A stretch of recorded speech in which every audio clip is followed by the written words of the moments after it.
Ermal Meta, kam adoptuar 2 vajza nga një jetimore në Shqipëri, jam baba i tyre.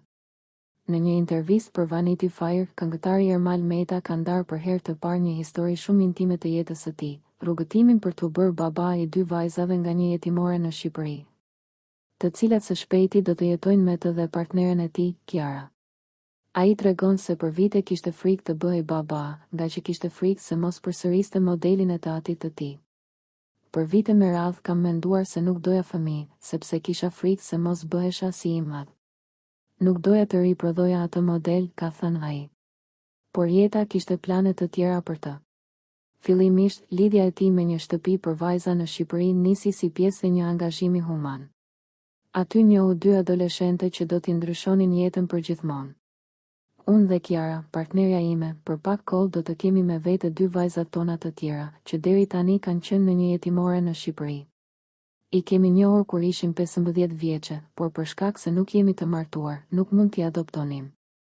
Në qershor mbushin 18 vjeç dhe do të mund të vinë të jetojnë me ne.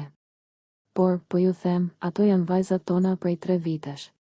Nuk kam folur kurrë më parë për këtë. Për shkak të pamundësisë ligjore për të adoptuar pa qenë të martuar, nuk mund t'i merrnin me vete menjëherë, por gjithçka ka ndryshuar.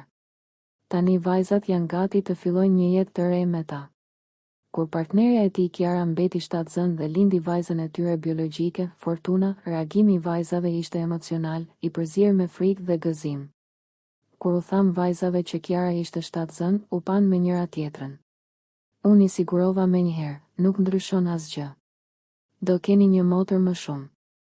Ato përpiqeshin të tregonin gëzim, por e kuptojnë në jetimore, kur vinë çifte, vajzat më të mëdha arrin gjithmonë në një cep, sepse e din që askush nuk i zgjedh. Ma kishin thënë vetë, të mëdhatë nuk i do askush. Dhe unë ju përgjigja instinktivisht, po unë ju dua ju.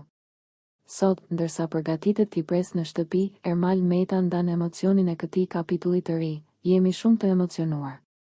Nuk shohim dot më gjallë. Dhomat janë gati. Ka shumë dashuri që i pret.